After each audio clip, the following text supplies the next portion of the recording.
Hello and welcome. My name is Max, and welcome to the very first episode of For the Love of Comics. Yes, this is a very new channel. The audio quality is shabby, and the background is my room. This channel will be dedicated to comics new and old from all different companies, and I'm a very mainstream comic fan, my favorites being Batman Dark Knight Returns, Watchmen, Batman Long Halloween, all the classics that we know and love. I also have a rating scale for comics, and it goes from do not recommend, recommend with expectations, recommend, and strongly recommend. And I thought to start us off, I'd review all 3 issues of DC Metal. Yes, these 2 issues, 1 and 2, did come out in the summer, but number 3 came out yesterday. Written by Scott Snyder and Greg Capullo, this is a really big, huge, crazy event revolving around Batman and the Justice League. This is a culmination, if you will, of all the work that Scott Snyder and Greg Capullo have done together for the last 4 or 5 years, I presume. So that means this is very much in continuity and ties in with All-Star Batman, Scott Snyder's other series, and the other 2 setup stories, Forge and Casting. I will also not be spoiling anything in this review for people who haven't read it yet. This story also has a lot of references and pulls a lot of ideas from Final Crisis, Crisis on Infinite Earths, and Darkseid Wars.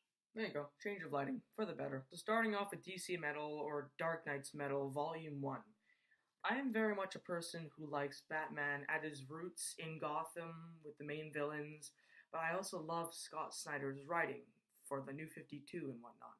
So I very much had to turn my brain off for this one. Without a doubt, this first issue is just setup and exposition, but for the most part, and for many reasons it had to be, I am happy to say I thoroughly enjoyed it though. This is purely just turn off your brain fun with all the Scott Snyderisms and Greg Capullo's fantastic art. Character development is more a want than a need because we all know these characters and this is in a universe where all of them have been set up previously. Regardless of all that, this main plot did make me want to read more. Sure, the plot is nuts. It's crazy. It's so big and so far gone from Batman's main roots, but I'd say the only thing I have to nitpick about it right now is that it almost seems cliched. Other people might disagree, but I feel that it does fit into continuity well, which is kind of a breath of fresh air.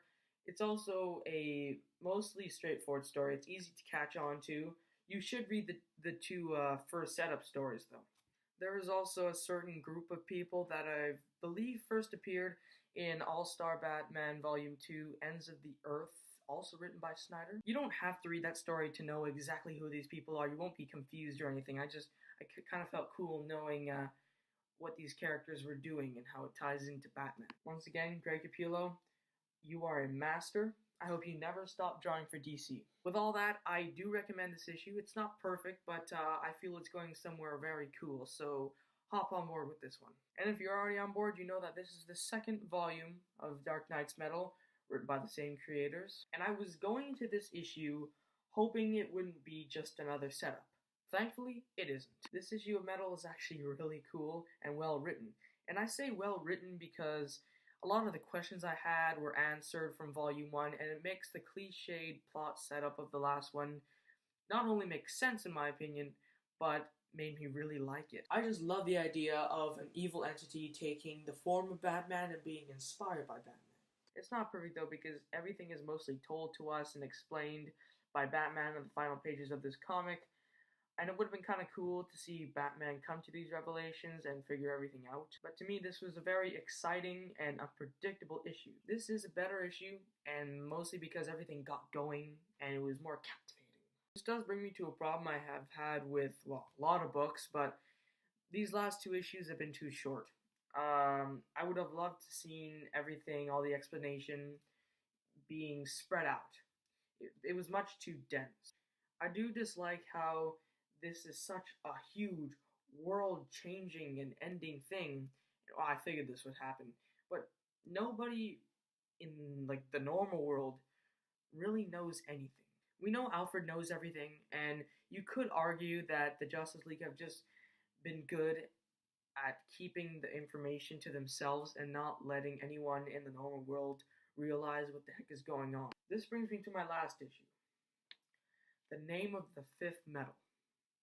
When I read it, I was like, you have got to be kidding me.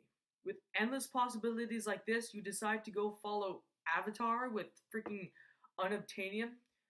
Come on. I don't know if this was Snyder's choice or if this was DC editorial going, no, we need to slide in something that people will actually get. It just seems so lazy and on the nose and just, oh.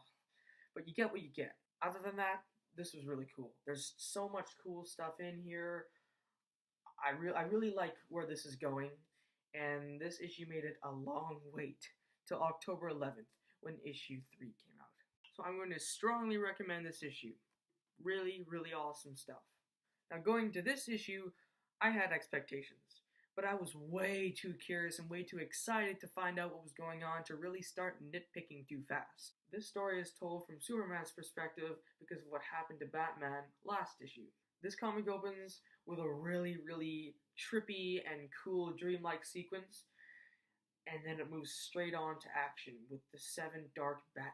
I was so excited from the last issue, I almost couldn't believe I was reading this. The rest of this issue is getting together the big plan with the crazy amount of superheroes in this book. Although, to my recollection, Cyborg is nowhere to be found in this issue. I don't know. This is a lot of exposition, but it's good dialogue. It feels wholesome, and it feels like everyone's a team, for the most part. Snyder, though, has created a very complex universe that requires a lot of knowledge about multiverses and the 2 stories, Final Crisis and Crisis on Infinite Earths. I go back to my point that what has happened to Gotham and Metropolis is a crazy atrocity. Like, it's horrible. And I would have loved to have seen the lives of Jim Gordon and just anybody else, just to see their perspective on the situation. All in all, though, really, really cool issue. I really enjoyed it. It's mostly about Superman and his hunt for Bruce Wayne. But I'll use this word again. The whole issue felt very dreamlike, and that was probably the biggest praise I can give it. And of course, the ending had me very intrigued, had me very curious to see what happens next. Hopefully next issue we see more Batman and find out whatever the hell happened to Cyborg. I recommend you read Dark Knight's Metal #3. I recommend you read all of these, though. It's not perfect, and it's not as good as, say, All-Star Batman, Snyder's other series right now, but it's DC Rebirth, and it's very exciting stuff. So, thank you to whoever's watching and whoever made it through the video. I will have reviews up soon for the 2 DC Metal tie-ins I have read. Well, I am currently out of time, so stay tuned if you can be asked, and have a great day, you wonderful people.